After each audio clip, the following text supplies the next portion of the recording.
السلام علیکم ورحمۃ اللہ وبرکاتہ۔ الحمد للہ نحمده ونستعینه ونستغفره ونؤمن به ونتوکل علیہ ونعوذ باللہ من شرور انفسنا ومن سیئات اعمالنا من يهده اللہ فلا مضل له ومن يضلله فلا هادی له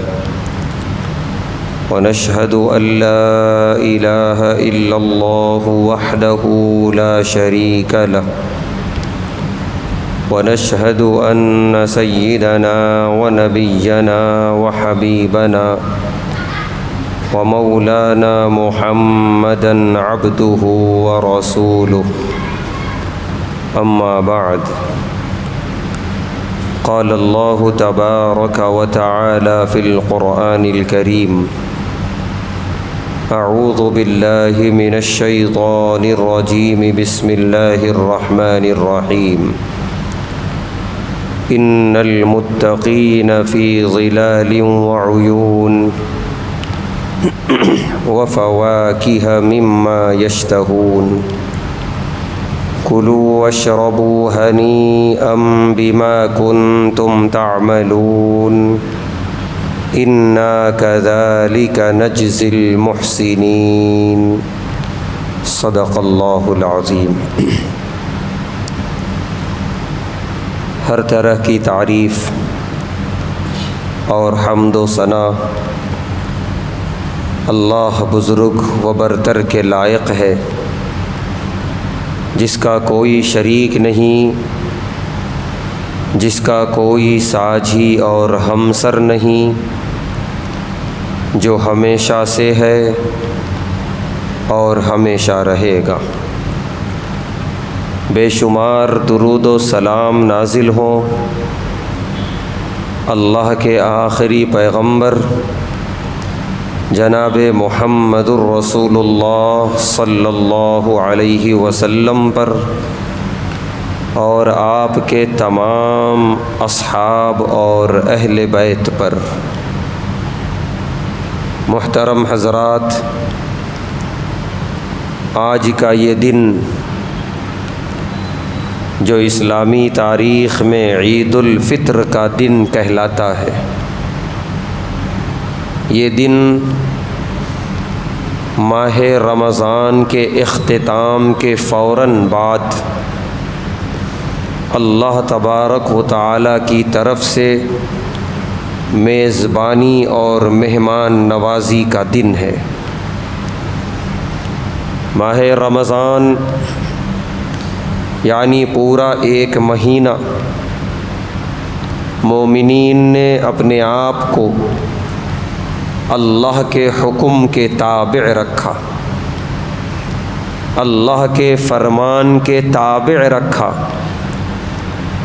جیسا اللہ کا حکم تھا کھانے اور پینے سے رکنے کا، گناہوں سے رکنے کا،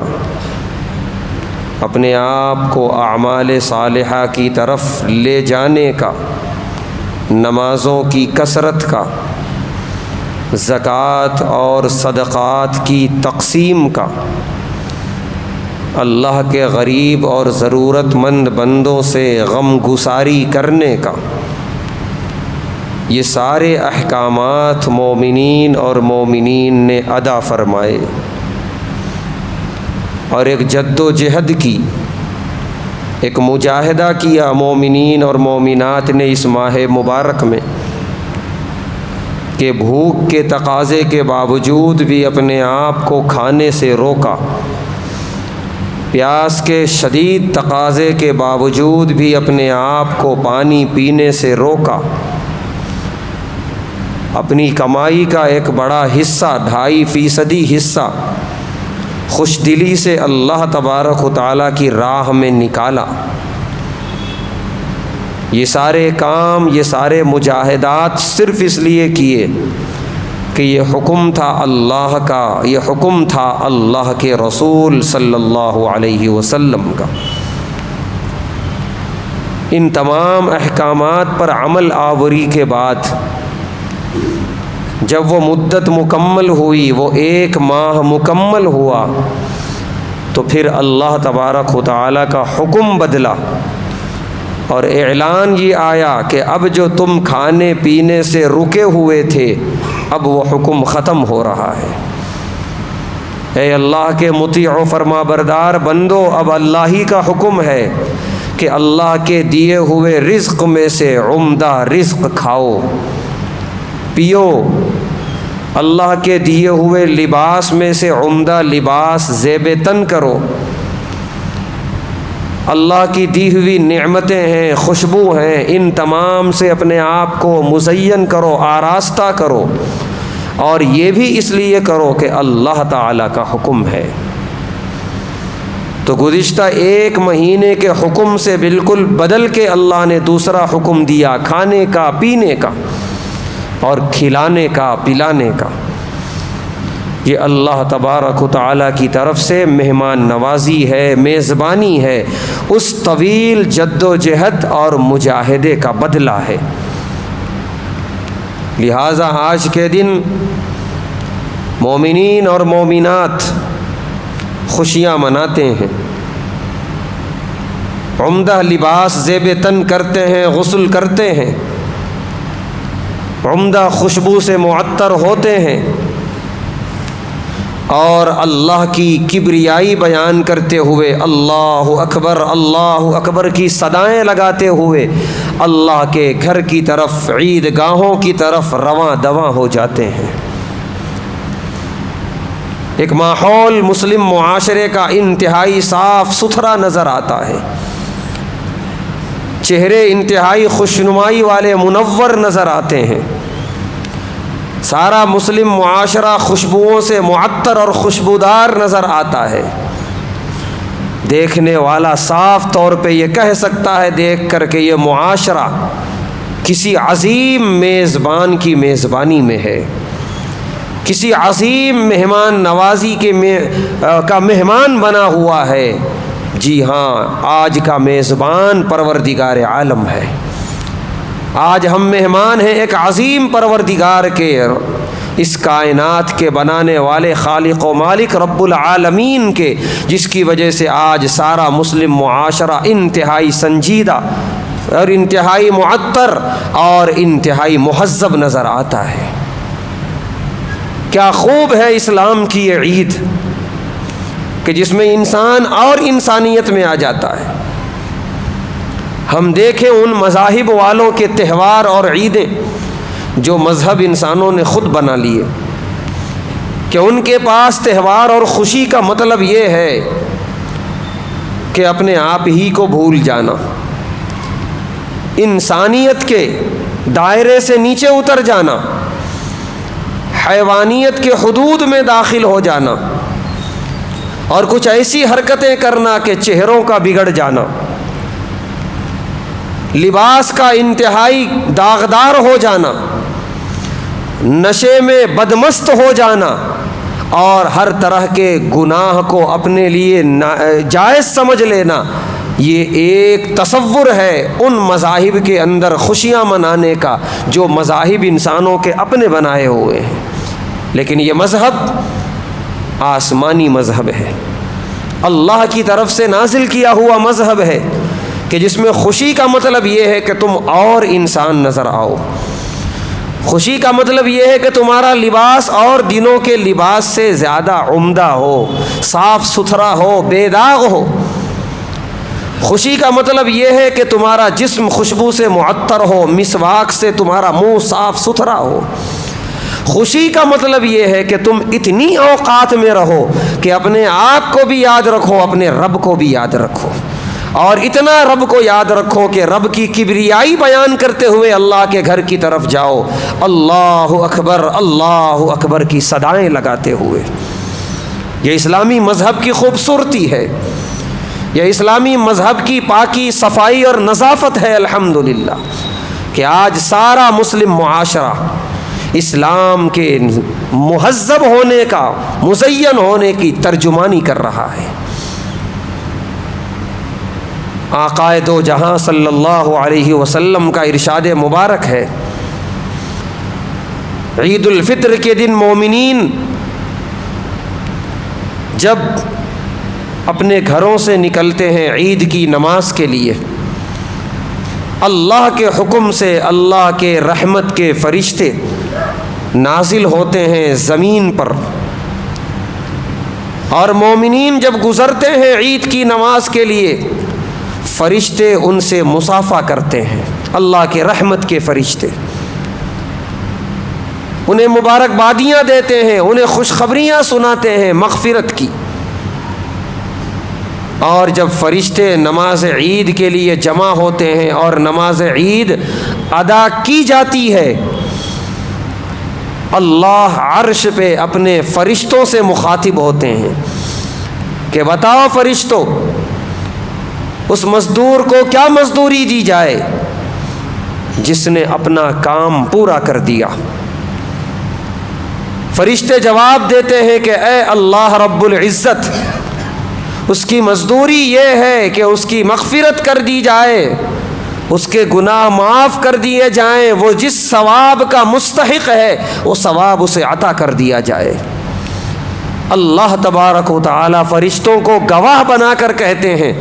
کہ اے فرشتوں تم گواہ رہنا، میں نے ان تمام مومنین و مومنات کی مغفرت فرما دی، ان کے گناہ معاف فرما دیے، یہ اپنے مجاہدات اور عبادتوں کے ذریعے جس ثواب کے مستحق تھے میں نے وہ عطا کر دیے۔ تو آج مومنین جب اپنی عید کی نماز سے اپنے گھروں کی طرف لوٹیں گے، انشاءاللہ اللہ کی ذات سے امید ہے انہیں مغفرت کے پروانے مل چکے ہوں گے، وہ اللہ کے پاس مغفورین میں شامل ہو چکے ہوں گے، وہ اپنے مجاہدات اور عبادتوں کا ڈھیر سارا ثواب اپنے نامہ اعمال میں انشاءاللہ درج کرا چکے ہوں گے۔ اللہ ہم سب کو ان مغفورین میں شامل فرمائے۔ ماہ مبارک اور یہ عظیم مہمان جو آ کر رخصت ہوا، جو عظیم تحفہ لے کر آیا تھا، وہ ہم سب جانتے ہیں وہ تحفہ تھا تقوی، اللہ کا ڈر، اللہ کا خوف۔ حضرت عمر بن خطاب رضی اللہ تعالی عنہ نے اس کی بہترین تشریح فرمائی تقوی کی۔ فرمایا کہ کوئی شخص گزر رہا ہو اور اچانک اسے ایک ایسی وادی سے گزرنا پڑے کہ دونوں طرف کانٹے دار درخت ہیں، جھاڑیاں ہیں، اور درمیان میں راستہ انتہائی تنگ ہے، اور اس کے علاوہ کوئی دوسرا راستہ نہیں ہے۔ آپ نے پوچھا حضرت عمر بن خطاب رضی اللہ تعالی عنہ نے اپنے سامنے موجود صحابہ سے، بتاؤ وہ شخص کیسے گزرے گا؟ صحابہ نے بتایا کہ اپنے دامن کو، اپنے کپڑوں کو سمیٹ کر انتہائی احتیاط کے ساتھ قدم رکھتے ہوئے، کیونکہ کوئی بھی کانٹا ذرا سا بھی ٹچ ہوا، مس ہوا، یا تو اس کے کپڑے پھاڑے گا یا اسے زخمی کرے گا، خون آلود کرے گا، تو لہذا اپنے جسم اور اپنے کپڑوں کو بچاتے ہوئے سمیٹ کر انتہائی احتیاط سے وہ وادی پار کرے گا۔ حضرت عمر بن خطاب رضی اللہ تعالی عنہ نے فرمایا یہی ہے تقوی، کہ ہم جو زندگی گزار رہے ہیں دنیا میں، دونوں طرف سے گناہوں کا انبار ہے۔ یہ کانٹے دار جھاڑیاں یعنی ہر طرف سے گناہوں کے اسباب ہیں، گناہوں کے اعمال ہیں، خواہشات ہیں، شیطانی وسوسے ہیں، یہ دونوں طرف سے گھیرے ہوئے ہیں، اور ہمیں انہی کی بیچ سے گزرنا ہے، زندگی گزارنا ہے۔ لہذا پورے احتیاط کے ساتھ کہ کوئی گناہ ہمیں زخمی نہ کرے، اللہ کا نافرمان نہ بنا دے، پیارے حبیب صلی اللہ علیہ وسلم کا نافرمان نہ بنا دے، پورے احتیاط کے ساتھ ان گناہوں سے اپنے آپ کو بچاتے ہوئے گزار لینا، اسی کا نام تقوی ہے۔ حضرت عمر بن خطاب رضی اللہ تعالی عنہ کی یہ تشریح ہمیں بہت مدد دیتی ہے اپنی زندگی میں تقوی کو پہچاننے کے لیے، کہ ہم اپنی زندگی گزار رہے ہیں، کس احتیاط کے ساتھ ہماری زندگی گزر رہی ہے، یا جیسی بھی گزری ہو اب کیسی گزرے گی ماہ رمضان کے بعد؟ اگر احتیاط اسی جیسا ہے کہ کہیں کوئی کانٹا یعنی کوئی گناہ ہمیں اللہ کے پاس ناپسندیدہ نہ بنا دے، اس احتیاط سے، اس سے بچتے ہوئے، اپنے آپ کو بچاتے ہوئے، اپنی آخرت کو بچاتے ہوئے اگر زندگی گزاری جا رہی ہے تو الحمدللہ اللہ کا تقوی ہمیں نصیب ہو گیا ہے۔ اور اگر نہیں، اللہ نہ کرے، گناہوں کی جو جرأت پہلے تھی وہ اب بھی باقی ہے، گناہوں کی جو رغبت پہلے تھی وہ اب بھی باقی ہے، نیکیوں کا کرنا، عبادتوں کا کرنا جس طرح بوجھ تھا طبیعت پہ وہ بوجھ ابھی بھی باقی ہے، تو رمضان ہمارے اوپر سے گزر گیا، نہ اس کی برکتیں ہیں، نہ رحمتیں ہیں، اور نہ تحفہ تقویٰ ہے۔ اللہ نہ کرے کہ ہم میں کوئی ایسا ہو، لہذا ہمیں چاہیے کہ اس تقوی کو اپنے سینے سے، اپنے سینے کے اندر پیدا کرنے کی کوشش کریں۔ جنہیں تقوی حاصل ہو گیا، جنہیں متقین کہا جاتا ہے، متقیوں کے بارے میں اللہ تعالیٰ نے کثیر آیتیں قرآن کریم میں نازل فرمائیں، بہت عظیم دولت ہے تقوی۔ فرمایا ان المتقین فی ظلال وعیون، کہ متقین اللہ کے پاس خصوصی سائے میں، آرام میں ہوں گے، وعیون، اور چشموں میں ہوں گے، شہد کا چشمہ، دودھ کا چشمہ، وفواکہ مما یشتہون، اور انہیں وہ میوے جات ملیں گے جو وہ خواہش کریں گے، ان کی خواہش کے مطابق انہیں دیا جائے گا کل آخرت میں۔ کلوا واشربوا ہنیئا بما کنتم تعملون، اعلان ہوگا اللہ کی طرف سے، کھاؤ پیو اور خوب آسودہ ہو کر، یعنی کوئی روک نہیں ہے، کوئی تمہارے اوپر پابندی نہیں ہے، جتنا چاہے کھاؤ، جو چاہے کھاؤ اور پیو۔ وجہ بما کنتم تعملون، تم ایسے اعمال کر کے آئے ہو، تم تقوی لے کر آئے ہو۔ کہیں فرمایا ان المتقین فی مقام امین،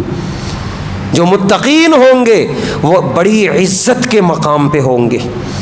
کہ سارے انسان انہیں دیکھ کر رشک کریں گے، کاش یہ مقام ہمیں ملتا۔ کہیں فرمایا ان المتقین فی جنات وعیون، کہ متقین بڑے بڑے باغات میں ہوں گے، چشموں میں ہوں گے۔ الغرض متقیوں کے بارے میں اللہ تعالیٰ نے کثیر آیتیں نازل فرمائیں، اور اس کے ساتھ ساتھ خوشخبریاں بھی اللہ نے دیں۔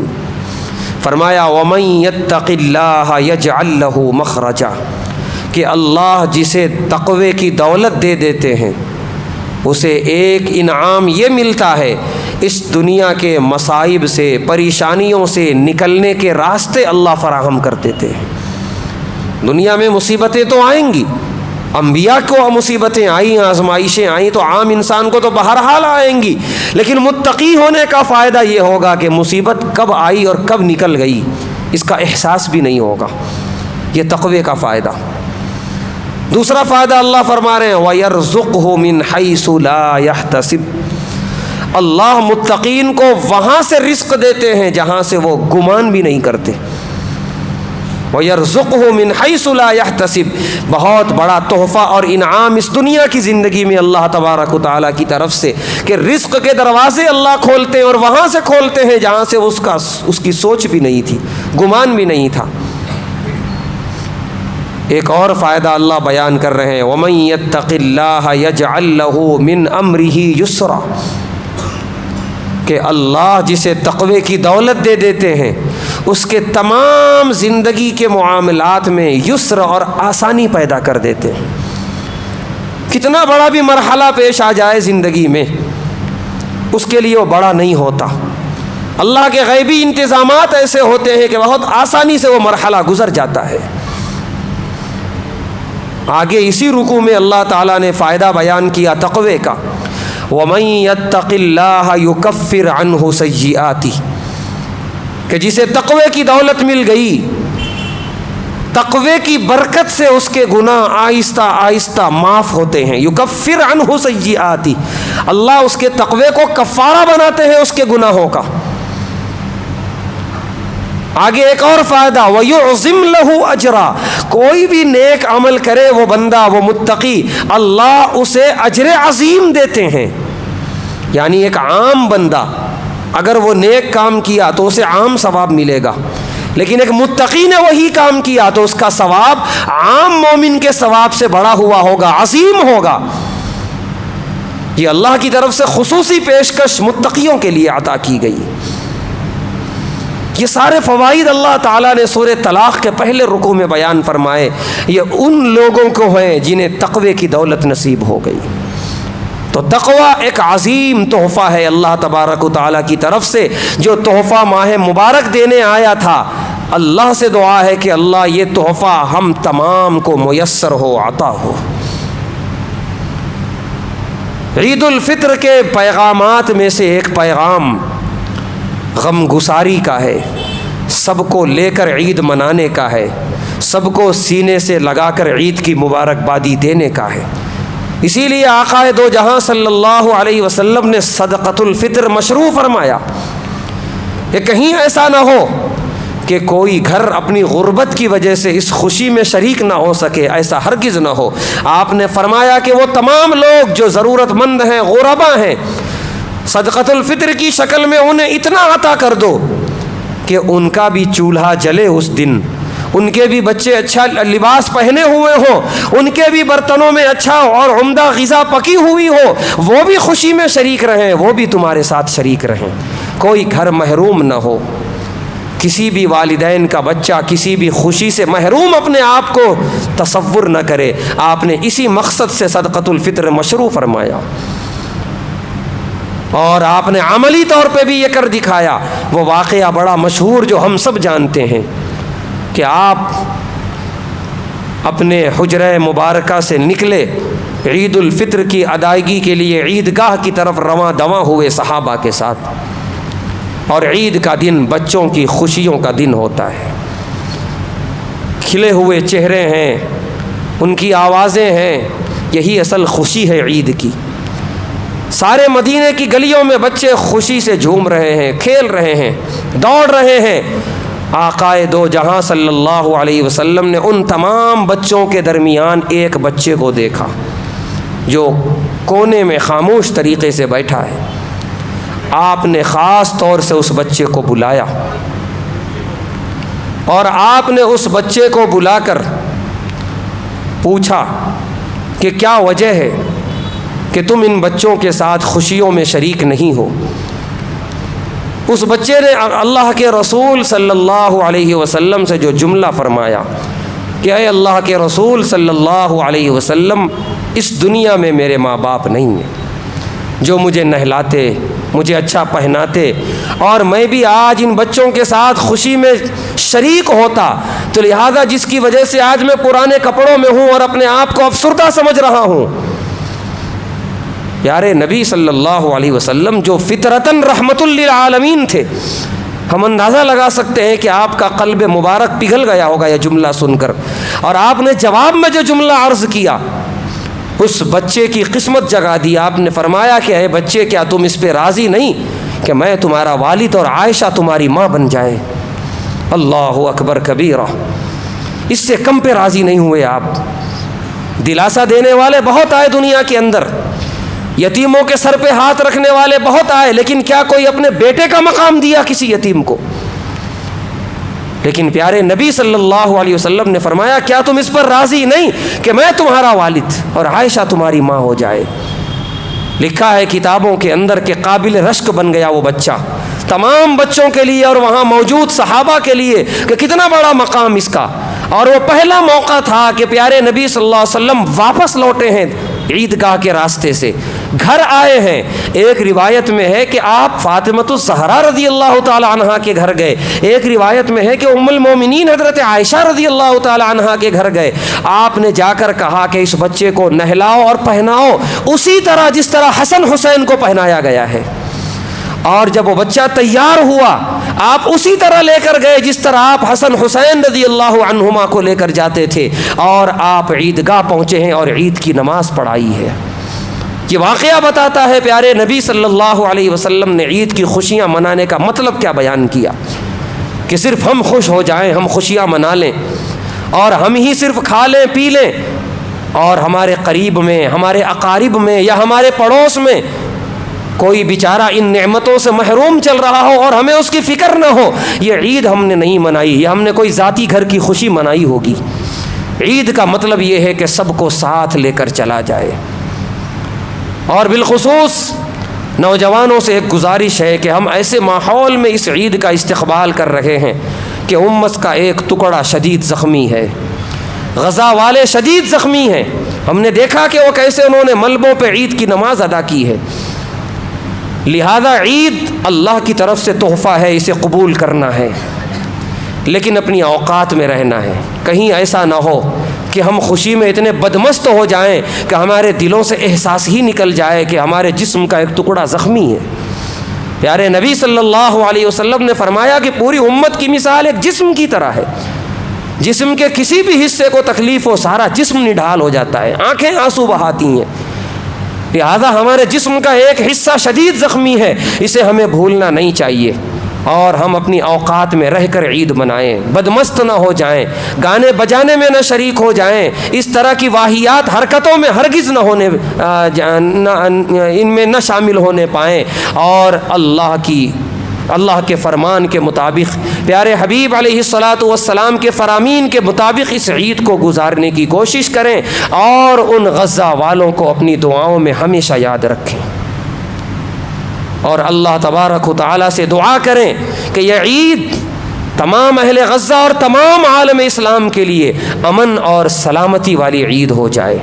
یہ عید سارے عالم اسلام اور بلکہ پوری انسانیت کے لیے امن اور سکون والی عید ہو جائے۔ اس عید کو اللہ تعالی باہمی اتحاد اور اتفاق کا ذریعہ بنا دے، اس عید کو اللہ تبارک و تعالی محبتوں کا گہوارہ بنا دے، اور اس عید کے بعد پھر عالم اسلام کسی غم سے دوچار نہ ہو، کسی اندوہناک کیفیت سے دوچار نہ ہو۔ دل سے دعا کرے، اللہ تبارک و تعالی سے دعا ہے، اللہ تبارک و تعالی ہم تمام کو اس عید الفطر کی سچی خوشیاں نصیب فرمائے، عید الفطر کی رحمتیں برکتیں نصیب فرمائے، عید الفطر کو امن اور سلامتی کا گہوارہ بننے کی توفیق عطا فرمائے۔ گزرا ہوا ماہ مبارک عظیم تحفہ جو دے کر گیا، اس تحفے سے اللہ تعالی ہم تمام کو مالا مال فرمائے، ہر طرح کے شرور اور فتن سے حفاظت فرمائے۔ وآخر دعوانا الحمد للہ رب العالمین۔ ایک مرتبہ عید الفطر کی نماز کا طریقہ سماعت کر لیں۔ عید الفطر کی نماز کی ہم نیت کریں کہ نیت کرتا ہوں میں نماز عید الفطر 2 رکعت واجب کی